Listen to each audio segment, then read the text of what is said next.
Iran युद्ध के बीच प्रधानमंत्री नरेंद्र मोदी की ओर से एक बड़ी अपील देशवासियों से की गई है, लेकिन इस अपील पर कांग्रेस बुरी तरह से भड़क गई है। दरअसल नेता प्रतिपक्ष राहुल गांधी की ओर से ये कहा जा रहा है कि आखिरकार इस तरह की जिम्मेदारी जनता पर ही हर बार क्यों डाली जाती है। बीते कल तेलंगाना में प्रधानमंत्री नरेंद्र मोदी की ओर से एक भाषण दिया गया, जिसमें उन्होंने देश की स्थिति को आम लोगों के समक्ष रखा। प्रधानमंत्री नरेंद्र मोदी ने कहा कि सोना ना खरीदा जाए इस समय पर तो बेहतर होगा, एक साल तक ना सोना खरीदा जाए, तेल की खपत कम की जाए और विदेशी मुद्रा को बचाने पर उनकी ओर से जोर दिया गया।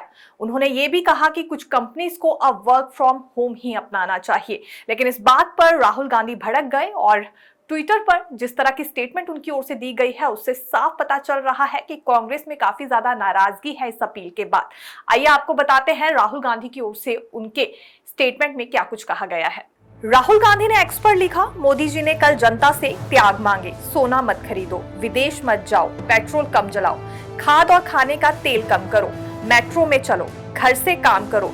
ये उपदेश नहीं, ये नाकामी के सबूत हैं। इसके अतिरिक्त अन्य कांग्रेस नेताओं की ओर से भी प्रतिक्रिया सामने आई है, जिसमें उनका कहना है कि पिछले कुछ वर्षों में देश को इस मुकाम पर ला दिया गया है कि जनता को बताना पड़ रहा है क्या खरीदे क्या ना खरीदे, कहां जाए कहां ना जाए। हर बार जिम्मेदारी जनता पर डाल दी जाती है। यह जवाबदेही से बचने का अच्छा तरीका भाजपा ने निकाला है। दरअसल प्रधानमंत्री नरेंद्र मोदी ने हैदराबाद में जनसभा को संबोधित करते हुए कहा कि मैं लोगों से अपील करता हूं वे एक साल तक सोना न खरीदें। उन्होंने कोरोना काल का जिक्र करते हुए कहा कि उस दौरान हमने work from home, online meetings और वीडियो कॉन्फ्रेंस जैसी व्यवस्थाओं को अपनाया था। हमने इसकी आदत डाल दी थी। आज भी समय की मांग है कि हम उन व्यवस्थाओं को फिर से प्राथमिकता दें। उन्होंने कहा कि ईरान युद्ध की वजह से दुनिया भर में पेट्रोल और डीजल महंगे हो चुके हैं। ईंधन की बचत करना बेहद जरूरी है। आज फर्टिलाइजर की बोरी 3,000 रुपए की बिक रही है, वहीं भारत में वही बोरी किसानों को 300 रुपए में मुहैया करवाई जा रही है। साथियों, हमें विदेशी मुद्रा बचाने के जो भी रास्ते हम लोग अपना सकते हैं, हमें बचाना होगा। साथियों, गोल्ड यानी सोने की खरीद एक और पहलू है जिसमें विदेशी मुद्रा बहुत अधिक खर्च होती है। एक जमाना था जब संकट आता था, कोई युद्ध होता था, तो लोग देश हित में सोना दान दे देते थे।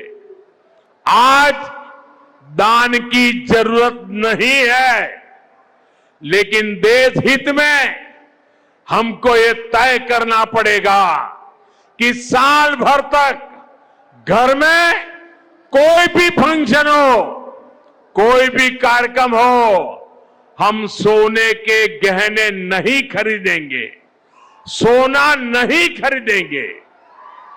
विदेशी मुद्रा बचाने के लिए हमारी देशभक्ति हमें चुनौती दे रही है और हमें इस चुनौती को स्वीकार करते हुए विदेशी मुद्रा को बचाना होगा।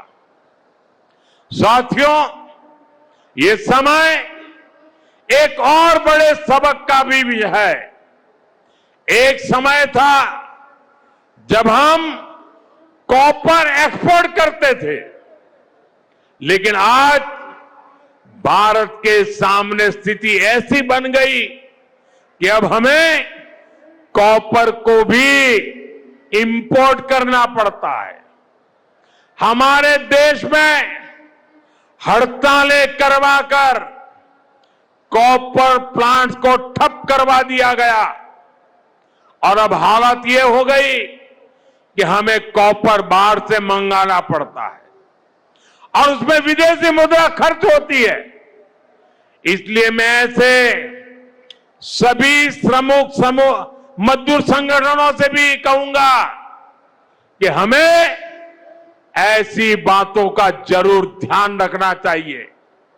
भारत को आत्मनिर्भर बनने से जो भी कदम रोकते हैं, उनमें हमें दूरी बनानी होगी। और जो लोग ऐसी साजिशों में जुटे हैं, उन पर भी कड़ी नजर रखनी होगी। मैं देश की अदालतों से भी आग्रह करूंगा कि ऐसी स्थिति आने पर देश हित में हमें कोई ना कोई रास्ता निकालने की तरफ बढ़ना चाहिए। पूरे देश भर में चर्चाओं का दौर जारी है। जिस तरह से प्रधानमंत्री नरेंद्र मोदी ने भारत की स्थिति रखी है देश के लोगों के सामने, उसके बाद यही माना जा रहा है कि अर्थव्यवस्था पूरी तरह से डगमगा गई है। इसीलिए यहां सोना ना खरीदने की बात हुई है, लेकिन विपक्ष इसका जमकर विरोध कर रहा है। फिलहाल आने वाले दिनों में स्थिति क्या रहती है, देखना रोचक रहेगा। फिलहाल के लिए भाजपा की ओर से यही दावा किया जा रहा है कि विदेशी मुद्रा को बचाना जरूरी है, क्योंकि इस वक्त स्थिति ऐसी नहीं है कि खुलकर यहां खर्चा किया जाए। लेकिन कब तक जनता को इसके लिए परेशान होना पड़ेगा, ये हमें आने वाले दिन बताएंगे। देखते रहिए नवोदय टाइम्स पंजाब केसरी। मैं दीक्षा शर्मा, धन्यवाद।